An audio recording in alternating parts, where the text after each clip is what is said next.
पश्चिम Asia में पिछले कुछ समय से जारी युद्ध को रोकने के लिए पर्दे के पीछे एक बहुत बड़ा खेल चल रहा है।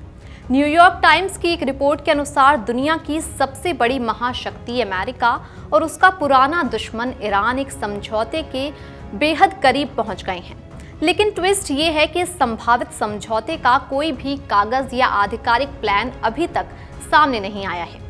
रविवार दोपहर तक की स्थिति ये थी कि किसी को भी ठीक नहीं पता था कि दोनों देशों के बीच असल में क्या खिचड़ी पकी है या फिर कोई बड़ी बात तय हुई भी है या नहीं।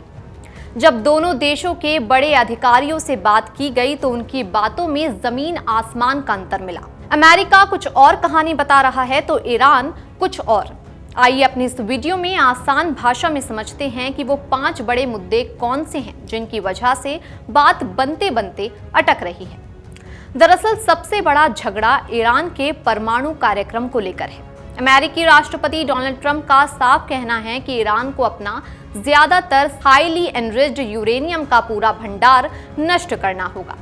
अमेरिका और इजराइल को डर है कि ईरान इससे परमाणु बम बना सकता है। इसके अलावा हॉर्मुज जलडमरू मध्य दुनिया का एक ऐसा समुद्री रास्ता है जहां से पूरी दुनिया के तेल और गैस की सप्लाई होती है।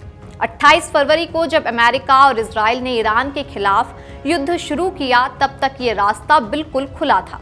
युद्ध शुरू होते ही ईरान ने इस रास्ते से गुजरने वाले कमर्शियल जहाजों पर हमले करके इसे बंद कर दिया, जिससे पूरी दुनिया में तेल गैस महंगी हो गई। जवाब में अप्रैल महीने में अमेरिका ने ईरान के सारे बंदरगाहों और जहाजों की नौसैनिक नाकेबंदी कर दी। रिपोर्ट के मुताबिक ईरान अब इस रास्ते से गुजरने वाले जहाजों से टैक्स वसूलने की कोशिश कर रहा है, जिसे एक्सपर्ट्स अंतर्राष्ट्रीय कानून का उल्लंघन मान रहे हैं। वहीं तीसरी वजह यह है कि अंतर्राष्ट्रीय पाबंदी के कारण ईरान का बहुत सारा पैसा विदेशी बैंकों के खातों में फ्रीज पड़ा है। ईरान चाहता है कि समझौते के बहाने उसकी $25 बिलियन यानी कि 2395.61 अरब रुपए की रुकी हुई संपत्ति उसे वापस मिल जाए। वहीं अमेरिकी अधिकारी ने कहा कि अभी हम फूटी कौड़ी भी नहीं दे रहे हैं। हाँ, अगर ईरान परमाणु वादे पूरे करेगा तो आगे चलकर पैसा रिलीज करने के बारे में हम सोचेंगे। साथ ही ईरान पूरे पश्चिम एशिया में कई विद्रोही गुटों की मदद करता है। इसमें लेबनान का हिजबुल्लाह सबसे मजबूत है। लेबनान में युद्ध विराम की घोषणा के बाद ही हाल के हफ्तों में इजराइल और हिजबुल्लाह के बीच लगातार गोलीबारी हो रही है। इस नई डील के होते ही लेबनान समेत सभी मोर्चों पर लड़ाई पूरी तरह रुक जाएगी।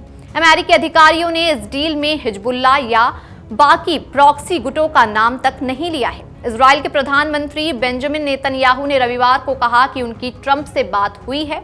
ट्रंप ने भरोसा दिया है कि लेबनान समेत हर मोर्चे पर इजराइल को अपनी रक्षा करने का पूरा हक है। और इजराइल की सबसे बड़ी टेंशन ईरान की मिसाइलें हैं। ईरान के पास बैलिस्टिक मिसाइलों का बहुत बड़ा जखीरा है, जिसकी जद में इजराइल और खाड़ी के अरब देश आते हैं।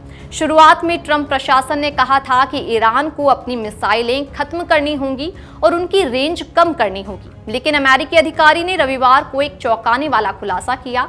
अभी जिस डील पर चर्चा हो रही है उसमें ईरान की मिसाइलों का कोई जिक्र ही नहीं है।